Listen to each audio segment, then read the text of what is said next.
दोस्तों आप सभी का स्वागत है इजी ज्ञान में। दोस्तों आज के इस वीडियो में हम कृषि शब्दावली को पढ़ेंगे जो कि आने वाले जीपीएससी पेपर 1 के एग्जाम के लिए बहुत ही इंपॉर्टेंट है। दोस्तों सबसे पहले हम पढ़ेंगे शस्य विज्ञान के बारे में, जिसे हम क्या कहते हैं, जिसे हम एग्रोनॉमी भी कहते हैं। दोस्तों शस्य विज्ञान है क्या? तो दोस्तों कृषि विज्ञान की वह शाखा जिसके अंतर्गत फसल उत्पादन तथा भूमि प्रबंध के सिद्धांतों और कृषि क्रियाओं का अध्ययन किया जाता है, क्या कहलाता है? शस्य विज्ञान कहलाता है। क्या कहलाता है? सस्य विज्ञान कहलाता है। दोस्तों हम सस्य विज्ञान कहते किसे हैं? तो दोस्तों या एग्रोनॉमी कहते किसे हैं? तो दोस्तों कृषि विज्ञान की वह शाखा कृषि विज्ञान की वह शाखा जिसके अंतर्गत फसल उत्पादन तथा भूमि प्रबंध के सिद्धांतों और कृषि क्रियाओं का अध्ययन किया जाता है, क्या कहलाता है? शस्य विज्ञान कहलाता है। दोस्तों अब हम पढ़ेंगे फसल चक्र के बारे में, जिसे हम क्रॉप रोटेशन भी कहते हैं। तो दोस्तों किसी निश्चित क्षेत्र पर निश्चित क्रम में फसलों का उगाना फसल चक्र कहलाता है। दोस्तों किसी भी निश्चित क्षेत्र पर निश्चित क्रम में फसलों का उगाना क्या कहलाता है? फसलों का उगाना कहलाता है फसल चक्र। ठीक है, तो फसल चक्र किसे कहते हैं? किसी निश्चित क्षेत्र पर निश्चित क्रम में फसलों को उगाना फसल चक्र कहलाता है। दोस्तों नेक्स्ट है हमारा शुष्क खेती। शुष्क खेती जिसे हम क्या कहते हैं? ड्राई फार्मिंग भी कहते हैं। तो दोस्तों ड्राई फार्मिंग या शुष्क खेती कहते किसे हैं? तो दोस्तों 50 सेंटीमीटर से कम वर्षा वाले क्षेत्रों में वर्षा पर आधारित या वर्षा के पानी के संरक्षण पर की जाने वाली खेती क्या कहलाती है? शुष्क खेती कहलाती है। दोस्तों 50 सेंटीमीटर से कम वर्षा वाले इलाकों में वर्षा पर आधारित या वर्षा के पानी के संरक्षण पर की जाने वाली खेती क्या कहलाती है? शुष्क खेती कहलाती है। दोस्तों 50 सेंटीमीटर से कम वर्षा वाले क्षेत्रों में वर्षा पर आधारित या वर्षा के पानी के संरक्षण पर की जाने वाली खेती क्या कहलाती है? शुष्क खेती या ड्राई फार्मिंग कहलाता है। दोस्तों नेक्स्ट है हमारा वृक्ष संवर्धन, जिसे हम कहते हैं एरबोरी कल्चर। क्या कहते हैं? एरबोरी कल्चर कहते हैं। वृक्ष संवर्धन को क्या कहा जाता है? एरबोरी कल्चर। दोस्तों अब एर्बोरिकल्चर है क्या? तो दोस्तों छाया एवं सजावट के लिए काष्ठीय पौधों की खेती वृक्ष संवर्धन कहलाती है। छाया और सजावट के लिए काष्ठीय पौधों की जो खेती की जाती है वो क्या कहलाती है? वृक्ष संवर्धन कहलाती है, एर्बोरिकल्चर कहलाती है। तो वृक्ष संवर्धन किसे कहते हैं? तो छाया एवं सजावट के लिए काष्ठीय पौधों की खेती वृक्ष संवर्धन कहलाती है। दोस्तों नेक्स्ट है हमारा समोच्च खेती, जिसे हम क्या कहते हैं? कंटोर क्रॉपिंग भी कहते हैं। तो दोस्तों ढाल पर समान ऊंचाई पर ढाल के विपरीत खेती करना समोच्च खेती कहलाता है। दोस्तों ढाल पर समान ऊंचाई पर, ठीक है, ढाल पर समान ऊंचाई पर ढाल के विपरीत खेती करना समोच्च खेती कहलाता है। तो दोस्तों कंटोर क्रॉपिंग या समोच्च खेती किसे कहते हैं? तो ढाल पर समान ऊंचाई पर ढाल के विपरीत खेती करना क्या कहलाता है? समोच्च खेती कहलाता है। नेक्स्ट है दोस्तों निर्वाहक खेती, सबसिस्टेंस फार्मिंग। क्या है? सबसिस्टेंस फार्मिंग या निर्वाहक खेती। दोस्तों अब जानेंगे कि कहते किसे हैं। तो दोस्तों खेती का ऐसा धंधा जो कृषक परिवार को भोजन व अन्य सामग्री केवल जीवन निर्वाह के लिए ही प्रदान करता हो, निर्वाहक खेती कहलाता है। तो दोस्तों खेती का ऐसा धंधा, ऐसा व्यापार जो कृषक परिवार को भोजन व अन्य सामग्री केवल जीवन निर्वाह के लिए ही प्रदान करता हो, क्या कहलाता है? निर्वाहक खेती कहलाता है। ठीक है, तो दोस्तों निर्वाहक खेती कैसे किसे कहते हैं? सबसिस्टेंस फार्मिंग किसे कहते हैं? तो खेती का एक ऐसा धंधा जो कृषक परिवार को भोजन व अन्य सामग्री केवल जीवन निर्वाह के लिए ही प्रदान करता हो, क्या कहलाता है? निर्वाहक खेती कहलाता है। दोस्तों नेक्स्ट है हमारा सघन खेती। क्या है? सघन खेती। इसे क्या कहते हैं? इंटेंसिव क्रॉपिंग भी कहते हैं। क्या कहते हैं? इंटेंसिव क्रॉपिंग भी। दोस्तों एक समय में भूमि की उर्वरा शक्ति का प्रयोग करते हुए अधिक से अधिक उपज लेने को सघन खेती या गहन कृषि कहते हैं। दोस्तों सघन खेती किसे कहते हैं या इंटेंसिव क्रॉपिंग किसे कहते हैं? तो एक समय में भूमि की उर्वरा शक्ति का प्रयोग करते हुए अधिक से अधिक उपज लेने को सघन खेती या गहन कृषि कहते हैं। दोस्तों ऐसी खेती में अधिक से अधिक उपज प्राप्त करना ही मुख्य लक्ष्य होता है। इस खेती में क्या मुख्य लक्ष्य होता है? कि मेरा जो है अधिक से अधिक उपज हो। दोस्तों यह विधि क्या कहलाती है? यह विधि सघन जनसंख्या वाले क्षेत्रों में अपनाई जाती है। यह विधि किस इलाकों में अपनाई जाती है? जहां पर सघन जनसंख्या वाले क्षेत्र हैं। दोस्तों, सघन खेती या इंटेंसिव क्रॉपिंग किसे कहते हैं? तो दोस्तों, एक समय में भूमि की उर्वरा शक्ति का प्रयोग करते हुए अधिक से अधिक उपज लेने को क्या कहते हैं? सघन खेती या गहन कृषि कहते हैं। दोस्तों, ऐसी खेती में अधिक से अधिक उपज प्राप्त करना ही मुख्य लक्ष्य होता है। यह विधि सघन जनसंख्या वाले क्षेत्रों में अपनाई जाती है। दोस्तों, नेक्स्ट है हमारा ओवरलैपिंग क्रॉपिंग। क्या है? Overlapping cropping. ओवरलैपिंग क्रॉपिंग दोस्तों कहते किसे हैं? तो दोस्तों, इस विधि में खेत में एक फसल के काटने से पहले ही दूसरी फसल को बो दी जाती है। दोस्तों, इस विधि में क्या होता है कि खेत में अभी एक फसल को काटे भी नहीं है और पहले से ही दूसरी फसल बो देते हैं। ठीक है, तो इसमें क्या कहते हैं? इसे क्या कहते हैं? ओवरलैपिंग क्रॉपिंग कहते हैं। इस विधि में खेत में एक फसल के काटने से पहले ही दूसरी फसल बो दी जाती है। दोस्तों, नेक्स्ट है हमारा कोशिका जल, कैपिलरी वाटर। क्या है? कोशिका जल या कैपिलरी वाटर किसे कहते हैं? दोस्तों, मृदा में पाए जाने वाले सूक्ष्म छिद्रों में उपस्थित जल को कोशिका जल कहते हैं। तो कोशिका जल किसे कहते हैं दोस्तों? तो मृदा में पाए जाने वाले सूक्ष्म छिद्रों में उपस्थित जो जल होता है ना, उसे क्या कहते हैं? हम कोशिका जल कहते हैं, जिसे क्या कहते हैं? कैपिलरी वाटर कहते हैं। मृदा में पाए जाने वाले सूक्ष्म छिद्रों में उपस्थित जल को कोशिका जल कहते हैं। दोस्तों, यह जल मिट्टी में पाए जाने वाले पोषक तत्वों को अपने में घोल लेता है। यह जो जल होता है ना, ये मिट्टी में पाए जाने वाले जितने भी पोषक तत्व हैं उसे वो अपने में घोल लेता है। यह जल पौधों को आसानी से प्राप्त होता है। यह जल है जो पौधों को आसानी से प्राप्त होता है। तो दोस्तों, कोशिका जल किसे कहते हैं? तो मृदा में पाए जाने वाले सूक्ष्म छिद्रों में उपस्थित जल को कोशिका जल या कैपिलरी वाटर कहते हैं। यह जल मिट्टी में पाए जाने वाले पोषक तत्वों को अपने में घोल लेता है। यह जल पौधों को आसानी से प्राप्त होता है। दोस्तों, नेक्स्ट है हमारा गुरुत्वीय जल, जिसे हम क्या कहते हैं? ग्रेविटेशनल वाटर कहते हैं। क्या कहते हैं? Gravitational water. हम पढ़ रहे हैं गुरुत्वीय जल। दोस्तों, मृदा में मुक्त अवस्था में पाए जाने वाले जल को गुरुत्वीय जल कहते हैं। मृदा में, और वो भी मुक्त अवस्था में पाए जाने वाले जल को क्या कहते हैं? हम गुरुत्वीय जल कहते हैं। दोस्तों, यह जल गुरुत्वीय खिंचाव के द्वारा निचले स्तर में चला जाता है। यह जो जल है, ये कैसे? तो गुरुत्वीय खिंचाव के द्वारा निचले स्तर में चला जाता है। तो दोस्तों, गुरुत्वीय जल किसे कहते हैं? तो मृदा में मुक्त अवस्था में पाए जाने वाले जल को गुरुत्वीय जल कहा जाता है। यह जल गुरुत्वीय खिंचाव के द्वारा निचले स्तर में चला जाता है। दोस्तों, अब हम पढ़ेंगे हरित क्रांति, जिसे हम क्या कहते हैं? Green revolution. दोस्तों, हम पढ़ेंगे हरित क्रांति या ग्रीन रेवोल्यूशन। तो दोस्तों, इसे किसे कहते हैं? तो हरित क्रांति से अभिप्राय देश के सिंचित व असिंचित कृषि क्षेत्रों में अधिक उपज देने वाले संकर तथा बौने किस्म के बीजों के उपयोग द्वारा तेजी से कृषि उत्पादन में वृद्धि करना है। तो दोस्तों, ग्रीन रिवॉल्यूशन है क्या? तो हरित क्रांति से अभिप्राय देश के सिंचित एवं असिंचित कृषि क्षेत्रों में अधिक उपज देने वाले संकर तथा बौने किस्म के बीजों के उपयोग द्वारा तेजी से कृषि उत्पादन में वृद्धि करना है। दोस्तों, हमारा नेक्स्ट है हमारा वोपिनियन कैनिंग। क्या है? वोपिनियन, या जिसे हम क्या कहते हैं? कैनिंग। तो क्या कहलाता है? तो दोस्तों, फलों का परीक्षण बंद डिब्बों में करना क्या कहलाता है?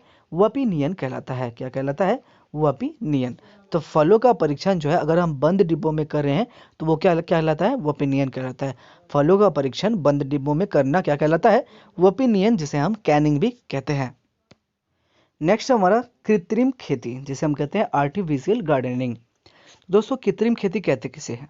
तो इसके अंतर्गत बिना मौसम की सब्जियां विशेष व्यवस्था यथा ग्रीन हाउस के तहत उगाई जाती है। इसे हम क्या कहते हैं? कृत्रिम खेती कहते हैं। तो इसके अंतर्गत बिना मौसम की सब्जियां विशेष व्यवस्था यथा ग्रीन हाउस के तहत उगाई जाती है, जिसे हम कृत्रिम खेती कहते हैं। दोस्तों, नेक्स्ट है हमारा पादप रोग विज्ञान, जिसे हम प्लांट पैथोलॉजी भी कहते हैं। तो दोस्तों, पादप रोग विज्ञान है क्या? तो दोस्तों, पादप रोग विज्ञान कृषि विज्ञान की वह शाखा है जो पादप रोगों के कारणों एवं उनकी रोकथाम के अध्ययन से संबंधित है। तो दोस्तों, पादप रोग विज्ञान है क्या? प्लांट पैथोलॉजी है क्या? तो पादप रोग विज्ञान कृषि विज्ञान की वह शाखा है जो पादप रोगों के कारणों एवं उनकी रोकथाम के अध्ययन से संबंधित है। किससे संबंधित है? एवं उनके रोकथाम के अध्ययन से संबंधित है, पादप रोग विज्ञान। दोस्तों नेक्स्ट है हमारा खरपतवार, जिन्हें हम क्या कहते हैं? वीड भी कहते हैं। दोस्तों नेक्स्ट है हमारा खरपतवार, जिसे हम वीड भी कहते हैं। दोस्तों खरपतवार वे अवांछित पौधे होते हैं जो बिना बोए उग जाते हैं।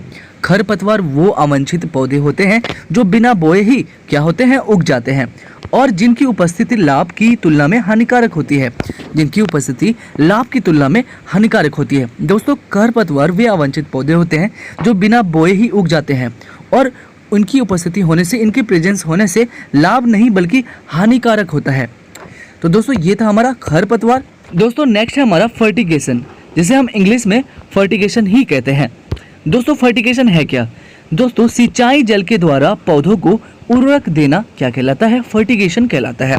सिंचाई जल के द्वारा पौधों को उर्वरक देना क्या कहलाता है? फर्टिगेशन कहलाता है। दोस्तों इस पद्धति का जो विकास है ये कहाँ पर हुआ है? इजराइल में हुआ है। इस पद्धति का विकास इजराइल में हुआ है। दोस्तों फर्टिगेशन किसे कहते हैं? तो सिंचाई जल के द्वारा पौधों को उर्वरक देना फर्टिगेशन कहलाता है। इस पद्धति का विकास कहाँ पर हुआ है? तो इजराइल में हुआ है। दोस्तों अब हम पढ़ेंगे कृषि वानिकी के बारे में, एग्रो फॉरेस्ट्री के बारे में। किसके बारे में? एग्रो फॉरेस्ट्री के बारे में। दोस्तों फसल उत्पादन के साथ साथ पेड़ पौधे को उगाना ताकि अन्न उत्पादन के साथ साथ ईंधन के लिए लकड़ी, हरा चारा, जीवांश खाद की भूमि में वृद्धि आदि का लाभ भी मिल सके, कृषि वानिकी कहलाता है। दोस्तों फसल उत्पादन के साथ साथ पेड़ पौधों को उगाना ताकि अन्न उत्पादन के साथ साथ ईंधन के लिए हमको लकड़ी भी मुहैया हो जाए, हरा चारा, जीवांश खाद आदि भूमि में वृद्धि आदि का लाभ भी मिल सके, क्या कहलाता है? कृषि वानिकी कहलाता है। फसल उत्पादन के साथ साथ पेड़ पौधों को उगाना ताकि अन्न उत्पादन के साथ साथ ईंधन के लिए लकड़ी, हरा चारा, जीवांश खाद की भूमि में वृद्धि आदि का लाभ भी मिल सके, क्या कहलाता है? कृषि वानिकी कहलाता है, एग्रो फॉरेस्ट्री कहलाता है। दोस्तों अगर हम दूसरे शब्दों में जाने तो दूसरे शब्दों में ऐसी भूमि उपयोग प्रणाली एवं प्रौद्योगिकी जिसमें लाभदायक वृक्षों के साथ साथ विभिन्न ऋतुओं की फसलें भी उगाई जाती है, कृषि वानिकी कहलाती है। दोस्तों अगले शब्दों में, दूसरे शब्दों में ऐसी भूमि उपयोग प्रणाली एवं प्रौद्योगिकी जिसमें लाभदायक वृक्षों के साथ साथ विभिन्न ऋतुओं की फसलें भी उगाई जाती है, क्या कहलाती है? कृषि वानिकी कहलाती है। दोस्तों नेक्स्ट है हमारा ग्रीन हाउस। दोस्तों ग्रीन हाउस एक ऐसी व्यवस्था है जिसमें तापक्रम, प्रकाश एवं वृद्धि कारक उचित मात्रा में पौधों को उपलब्ध कराए जाते हैं। दोस्तों ग्रीन हाउस ऐसी व्यवस्था है जिसमें तापक्रम, प्रकाश एवं वृद्धि कारक उचित मात्रा में पौधों को उपलब्ध कराए जाते हैं। दोस्तों नेक्स्ट है हमारा नाबार्ड। तो दोस्तों नाबार्ड है क्या? तो 1982 ईस्वी में स्थापित राष्ट्रीय कृषि एवं ग्रामीण विकास बैंक अर्थात नाबार्ड मुख्य रूप से कृषि संबंधी ऋण उपलब्ध कराने वाली संस्था है। दोस्तों नाबार्ड 1982 में स्थापित राष्ट्रीय कृषि एवं ग्रामीण विकास बैंक अर्थात नाबार्ड मुख्य रूप से कृषि संबंधी ऋण उपलब्ध कराने वाली एक संस्था है। दोस्तों नेक्स्ट है हमारा एगमार्क। दोस्तों एगमार्क है क्या? तो कृषि उत्पादों की गुणवत्ता व शुद्धता के प्रमाण के रूप में जाना जाने वाला प्रतीक चिन्ह एगमार्क कहलाता है। दोस्तों कृषि उत्पादों की गुणवत्ता व शुद्धता के प्रमाण के रूप में जाने जाने वाला, ठीक है, जाने जाने वाला प्रतीक चिन्ह क्या कहलाता है? एगमार्क कहलाता है। कृषि उत्पादों की गुणवत्ता व शुद्धता के प्रमाण के रूप में जाने जाने वाला प्रतीक चिन्ह एगमार्क कहलाता है। दोस्तों नेक्स्ट है हमारा प्लानीमीटर। क्या है? प्लानीमीटर। दोस्तों पौधों की पत्तियों के क्षेत्रफल ज्ञात करने वाले यंत्र को प्लानीमीटर कहते हैं।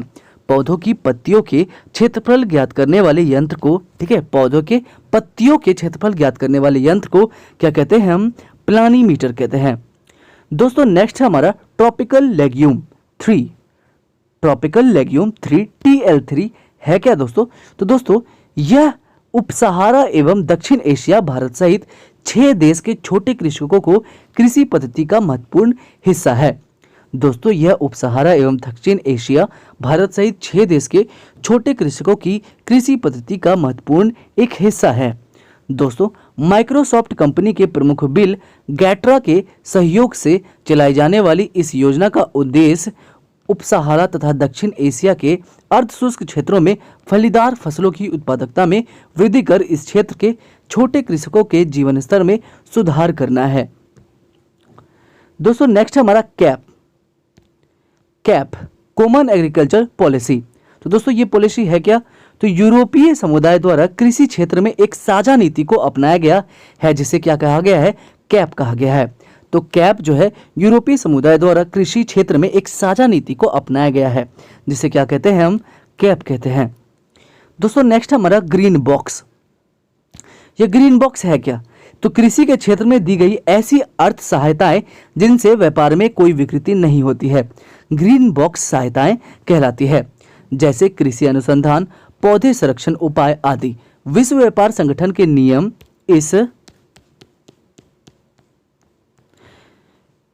इस प्रकार की सहायताओं पर कोई प्रतिबंध नहीं लगाता है। दोस्तों नेक्स्ट है हमारा मोनसैंटो। तो दोस्तों मोनसैंटो है क्या? तो यह अमेरिका की कृषि शोध कंपनी है जो शोध को निजी संपत्ति के रूप में सृजित कर पेटेंट अधिकार प्राप्त करती है। भारत में महिको इसकी एक शाखा है। ठीक है, मोनसैंटो की भारत में कौन सी शाखा है? तो महिको। ठीक है, यह अमेरिका की कृषि शोध कंपनी है मोनसैंटो, जो शोध को निजी संपत्ति के रूप में सृजित कर पेटेंट अधिकार प्राप्त करती है। भारत में महिको इसकी एक ब्रांच है। भारत में बीटी कॉटन का विकास सबसे पहले इसी कंपनी ने किया था। तो दोस्तों भारत में बीटी कॉटन का विकास किसने किया था? तो इसी कंपनी ने सबसे पहले किया था। दोस्तों अब हम कृषि विज्ञान की कुछ ब्रांचेस को पढ़ते हैं, कृषि विज्ञान की कुछ शाखाएं को पढ़ते हैं। दोस्तों पहला है हमारा शस्य विज्ञान। तो दोस्तों शस्य विज्ञान है क्या? तो कृषि फसलों तथा मृदा प्रबंधों का अध्ययन क्या कहलाता है? शस्य विज्ञान कहलाता है। और कीट विज्ञान क्या है? तो फसलों पर लगने वाले कीटों एवं उनके रोकथाम के उपायों का अध्ययन कीट विज्ञान कहलाता है। शस्य विज्ञान क्या है? कृषि फसलों तथा मृदा प्रबंधनों का अध्ययन है। कीट विज्ञान है फसलों पर लगने वाले कीटों एवं उनकी रोकथाम के उपायों का अध्ययन। दोस्तों नेक्स्ट हमारा पादप रोग विज्ञान। तो पादप रोग विज्ञान है क्या? तो फसलों में लगने वाली बीमारियों एवं उनकी रोकथाम का अध्ययन ही पादप रोग विज्ञान है। दोस्तों नेक्स्ट है हमारा मृदा संरक्षण। तो मृदा संरक्षण है क्या? तो मृदा को अपरदन से तथा उसकी उर्वरा शक्ति को नष्ट होने से बचाने के बारे में अध्ययन ही मृदा संरक्षण है। मृदा को अपरदन से तथा उनकी उर्वरा शक्ति को नष्ट होने से बचाने के बारे में अध्ययन क्या कहलाता है? मृदा संरक्षण कहलाता है। दोस्तों नेक्स्ट हमारा कृषि अभियंत्रण। तो कृषि अभियंत्रण है क्या? तो कृषि कार्य में प्रयुक्त मशीनों तथा कुल पुर्जों के बारे में अध्ययन ही क्या कहलाता है? कृषि अभियंत्रण कहलाता है। कृषि कार्य में प्रयुक्त मशीनों तथा कल पुर्जों के बारे में अध्ययन ही क्या कहलाता है? कृषि अभियंत्रण कहलाता है। नेक्स्ट है पादप दहिकी। तो दोस्तों पादप दहिकी है क्या? तो पौधों में होने वाली दैहिक क्रियाओं का अध्ययन ही पादप दहिकी कहलाता है। पौधों में होने वाले दैहिक क्रियाओं का अध्ययन ही क्या कहलाता है? पादप दहिकी। दोस्तों नेक्स्ट है हमारा मृदा विज्ञान। तो मृदा विज्ञान है क्या? तो मृदा संबंधी अध्ययन ही मृदा विज्ञान है। मृदा संबंधी अध्ययन ही क्या कहलाती है? मृदा विज्ञान कहलाती है। दोस्तों नेक्स्ट हमारा कृषि जीव रसायन। तो कृषि जीव रसायन है क्या? तो फसल से संबंधित जीव रसायनों का अध्ययन ही कृषि जीव रसायन है। फसल से संबंधित जीव रसायनों का अध्ययन क्या कहलाता है? कृषि जीव रसायन कहलाता है। दोस्तों नेक्स्ट है हमारा पादप अनुवंशिकी। तो पादप अनुवंशिकी है क्या? तो पादप प्रजनन तथा नई जातियों के विकास का अध्ययन ही क्या कहलाता है? पादप अनुवंशिकी कहलाता है। तो पादप अनुवंशिकी क्या कहलाता है? तो पादप प्रजनन तथा नई जातियों के विकास का अध्ययन ही क्या कहलाता है? पादप अनुवंशिकी। दोस्तों नेक्स्ट है हमारा हार्टिकल्चर। तो हार्टिकल्चर है क्या? तो फलों वाली फसलों तथा बागों के प्रबंध के बारे में अध्ययन। सब्जी तथा फूल वाली फसलों का भी अध्ययन क्या कहलाता है? हार्टिकल्चर। फलों वाली फसलों तथा बाग के प्रबंध के बारे में अध्ययन, सब्जी तथा फूल वाली फसलों का भी अध्ययन हार्टिकल्चर कहलाता है। दोस्तों अब बहुत ही इंपॉर्टेंट कुछ फैक्ट्स के बारे में पढ़ते हैं जो कि जेपीएससी पेपर 1 के लिए बहुत ही इंपॉर्टेंट है। दोस्तों भारत में गेहूं का सबसे अधिक उत्पादक कौन सा राज्य है? तो उत्तर प्रदेश है। ठीक है, भारत में गेहूं का सबसे अधिक उत्पादक उत्तर प्रदेश राज्य में होता है। दोस्तों नेक्स्ट है भारत में हरित क्रांति के जन्मदाता कौन है? तो एम.एस. स्वामीनाथन है। कौन है? भारत में हरित क्रांति के जन्मदाता कौन है? तो एम.एस. स्वामीनाथन। भारत में गेहूं का सबसे अधिक उत्पादक राज्य कौन सा है? तो उत्तर प्रदेश है। भारत में हरित क्रांति के जन्मदाता कौन है? तो एम.एस. स्वामीनाथन। दोस्तों नेक्स्ट हमारा कृषि में हरित क्रांति के जन्मदाता है नॉर्मन ई बोरलॉग। ठीक है, भारत में हरित क्रांति के जन्मदाता भले हैं एम.एस. स्वामीनाथन, लेकिन कृषि में हरित क्रांति के जन्मदाता नॉर्मन ई बोरलॉग है।